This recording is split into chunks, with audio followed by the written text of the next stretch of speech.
عليكم، مرحبا بكم طلبتي الأعزاء، طلبة المرحلة الرابعة الدراسة المسائية في قسم الترجمة. اليوم لدينا محاضرة جديدة تخص الفصل السابع من الكتاب المقرر، وهذا الفصل عنوانه ambiguity الغموض. في البداية لابد أن نعرف ماذا نعني بكلمة ambiguity أو الغموض. So, ambiguity can be defined as a word, a phrase, or a sentence is ambiguous if it has more than one meaning or more than one interpretation. If I ask you, for example, how many types of ambiguity are there, you can answer by saying that there are 3 types of ambiguity, which are phonological, lexical, and grammatical, and we are going to explain all these 3 types in this lecture. When we discuss ambiguity, we have to discuss at the same time a related term to ambiguity, which is disambiguation. So the opposite of ambiguity is entitled disambiguation. What does this term mean? Or how can we define disambiguation? It can be defined as the process of determining which sense of a word is being used in a particular context. So, disambiguation means we make the meaning of a word in a sentence not ambiguous anymore. We resolve any ambiguity in the sentence. The first type of ambiguity, as we explained earlier, is phonological ambiguity, الغموض الصوتي. So, out of context, spoken expressions like the following may sound ambiguous. A name, a name.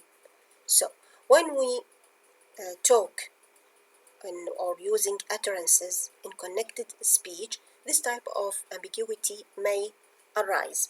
So, phonological ambiguity is related to spoken language. How can we resolve this type of ambiguity? As you see here, ice cream, it can be rather ambiguous if it is spoken in a fast way. These are other examples of phonological ambiguity. Again, other examples just like these may be found in phonological ambiguity. The important question here is, how can phonological ambiguity be disambiguated? The answer to this question is simply by using juncture. Okay, so we can say that phonological ambiguity can be resolved by using juncture. So we have to define what does this term mean. This is the definition of the term juncture. It is a pause or a slight delay in a continuous flow of speech. إذن juncture هو عبارة عن توقف أو تأخير بسيط أثناء التحدث المستمر كي لا ينتج أي نوع من الغموض عند التحدث بسرعة وبصورة متواصلة. النوع الثاني هو الغموض اللفظي lexical ambiguity. الغموض، هذا النوع من الغموض ينتج عن كلمة أو أكثر في الجملة يكون لها أكثر من معنى واحد مما يسبب الغموض. إذن ما هي الأنواع الغموض اللفظي التي ممكن أن نصادفها في الجمل؟ النوع يكون على 3 أنواع. النوع الأول أن يحدث بسبب وجود كلمة لها معنيين أو أكثر مختلفين تماماً، وهذه الكلمتان تلفظان بنفس الطريقة وتكتبان بنفس الطريقة، والتي نسميها في الإنجليزية fully homonymous words. They are words which are identical or similar in both spelling and in pronunciation, but of course they have different meanings. As you see here, these are examples of fully homonymous words.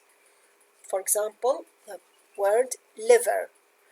It can be ambiguous because it can mean either someone who lives or an organ in the body, اللي هو الكبد. Or the word table can also be ambiguous because it may refer to a piece of furniture or a set of data arranged in arrows and columns اللي هو الجدول الذي نجده في الكتب أو البحوث.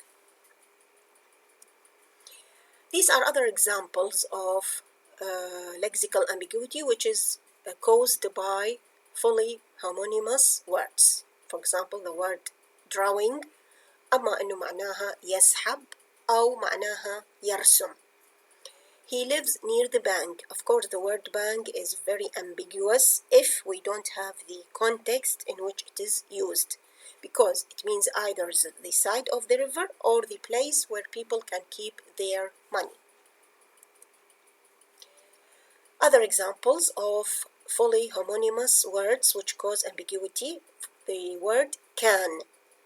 Either it comes here as the auxiliary verb, meaning having the ability to do something, or here it may have another meaning, which is putting fish in metal containers, اللي هي يعلب.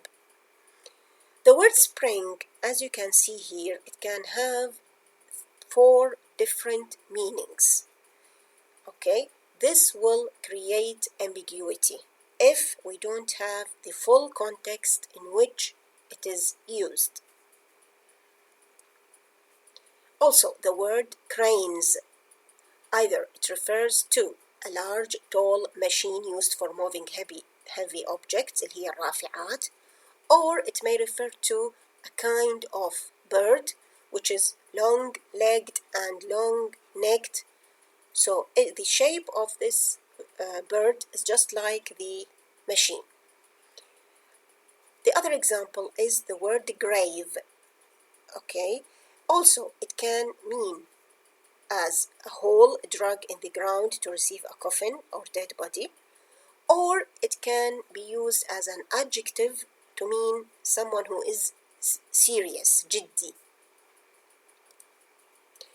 النوع الثاني من الغموض اللفظي يكون بسبب وجود كلمتين تتشابهان أما باللفظ أو تكتبان بنفس الطريقة، والتي نشير إليها بالإنجليزية بأنها partly homonymous، جزئية.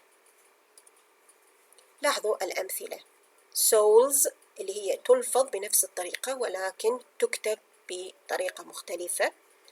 red تكتبان بطريقتين مختلفتين ولكن لفظهما متشابه. and the word sour also تكتبان بطريقتين مختلفتين ولكن لفظهما متشابه. فمثل هذه الكلمات تسبب لي بعض الغموض في الجملة.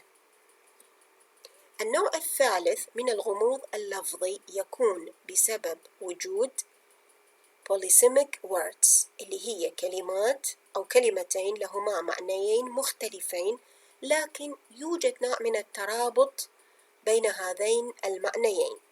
مثلا كلمة may in this example, it can refer to the meaning as it is possible but not certain that he will leave or he has a permission to leave.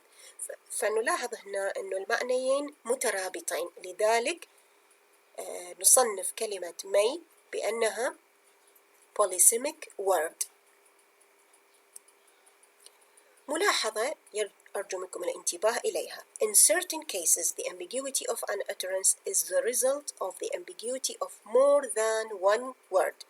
أحيانا يكون سبب الغموض في الجملة ليس وجود كلمة واحدة فقط يكون لها أكثر من معنى، وإنما أكثر من كلمة غامضة في نفس الجملة يمكن أن يكون لها معاني مختلفة.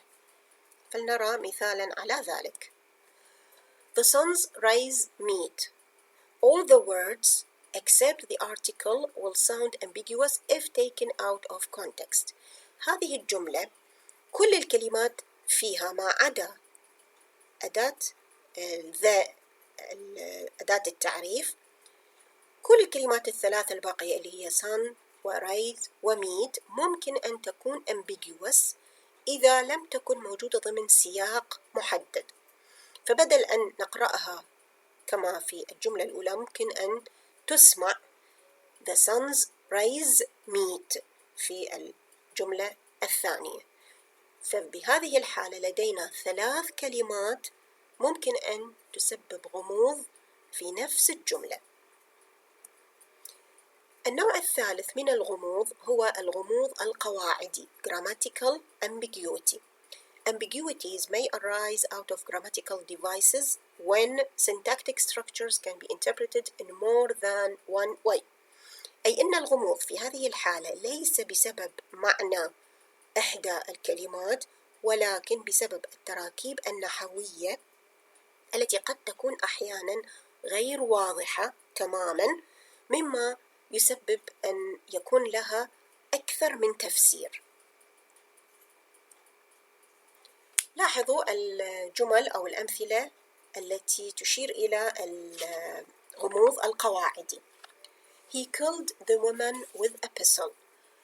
هنا نوع الغموض هو قواعدي، لأن ليس لدينا كلمة معناها غامض، بل تركيب نحوي غامض اللي هي the woman with a pistol. أما يمكن أن تفسر بطريقتين، إنه the woman was killed by a pistol or he killed the woman and that woman was carrying a pistol. Okay, this is the type of grammatical ambiguity. لاحظوا المثال الثاني. Last night I danced with the stout major's wife. أيضا لدينا هنا نوع من الغموض القواعدي، والسبب هنا وجود الادجكتيف أو الصفة stout. تثير بعض الغموض، لأن هل تعود هذه الصفة إلى الكلمة التي بعدها مباشرة اللي هي major أم تعود إلى كلمة wife؟ فلذلك يصبح لدينا بعض الغموض. فأما أن نفسر الجملة بأنها the major is stout أو his wife is stout. We dislike fat men and women. Also here we have a type of grammatical ambiguity in the sense that either the word fat refers to men only or it refers to men and women, both. John, all Paul and Philip. Also we have a type of grammatical ambiguity because we don't know whether John is alone and Paul and Philip are together, or John and Paul are together and Philip is left alone. The lamb is too hot to eat. This is a very good example of grammatical ambiguity. It can also be interpreted in two different ways. Either it means the cooked lamb is too hot for someone to eat. In this case, we are referring to the flesh of that animal eaten by people as food. Okay? The second interpretation is that the lamb is too hot that it cannot eat anything.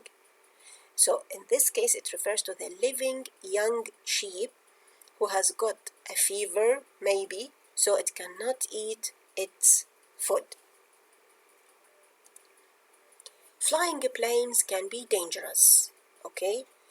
In this case also, we have some type of grammatical ambiguity because it can be interpreted in two different ways. Either the whole act of flying planes is dangerous, or we are referring to certain planes which are already flying. The same applies to the second example. Biting dogs can kill you. Either it means that if you bite dogs, it can kill you, although it's rather ridiculous. Or it can has another interpretation, which is dogs which bite can kill you. The other example is John and Mary are married. Why this example is ambiguous? Because again, it can be interpreted in two different ways. Either it means that John and Mary are married to each other, they are husband and wife, or it means that each of them has got married but to different people. We have finished with chapter 7 and its 3 types of ambiguity. I hope you enjoyed this lecture and I hope that it was useful for you, and I'm ready to answer any questions that you like at any time. Thank you very much.